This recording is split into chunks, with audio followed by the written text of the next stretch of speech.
અને શાબ્દિક સ્વાગત ત્યારબાદ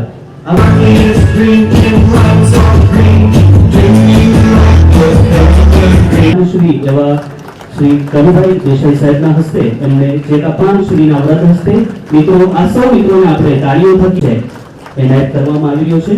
આગળ શ્રી શિવશક્તિ સ્વસહાય જૂથ ભગોળ જેમને SHG ગ્રુપ દ્વારા એમને 1,38,119 નો ચેક મહેમાનો દ્વારા અર્પણ કરવામાં આવી રહ્યો છે। 7,200 નો ચેક એનાયત કરવામાં આવી રહ્યો છે। ત્યારબાદ શ્રી શશિકાંત નાનજીભાઈ પટેલ બોલી આ પ્રસંગને આપણે વધાવીએ।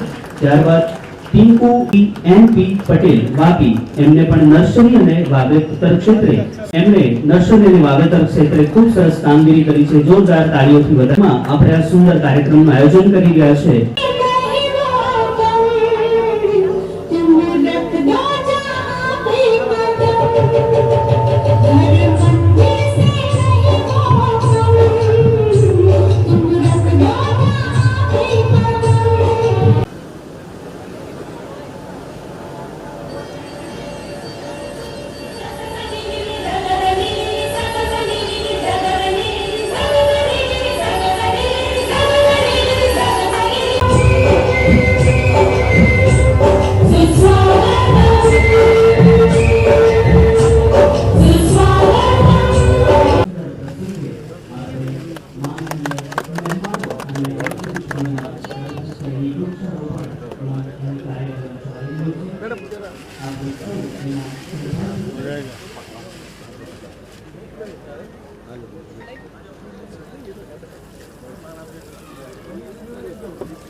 આપણે જાણીએ છીએ કે વૃક્ષો વાવવા જોઈએ। વૃક્ષો વાવે તો ઓક્સિજન મળે એ વાત થાય છે, પણ ઓક્સિજન કેમ જોઈએ?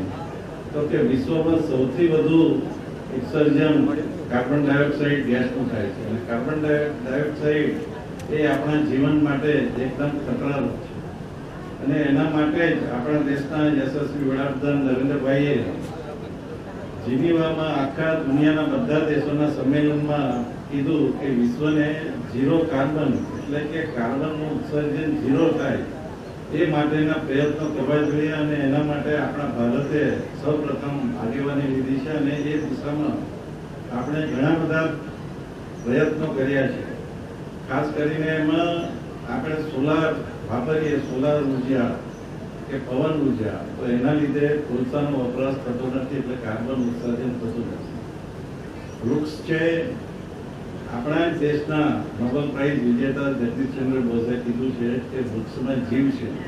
આપણે જોઈએ છીએ કે વૃક્ષને આપણે ખાતર આપવું પડે, પાણી આપવું પડે અને જે રીતે આ સ્કૂલના વિદ્યાર્થીઓએ બતાવ્યું કે વૃક્ષ કેટલું સંવેદનશીલ છે, તો વૃક્ષની જે સંવેદનશીલતા છે એને આપણે એક આપણા મિત્ર તરીકે પણ ગણીને એ રીતે વારંવાર અહીંયાથી અપીલ કરવામાં આવી છે કે એક વૃક્ષ માકે નામ પછીના વન વિભાગે કીધું કે 5 વૃક્ષ આપણા બાળકોના નામ। જેમ જેમ આ વૃક્ષનો વધારો થશે આપણું દક્ષિણ ગુજરાત તો એ બાબતમાં નસીબદાર છે કે આપણે અહીંયા વન વિસ્તાર વલસાડ જિલ્લામાં 33% છે અને ડાંગમાં 70% છે।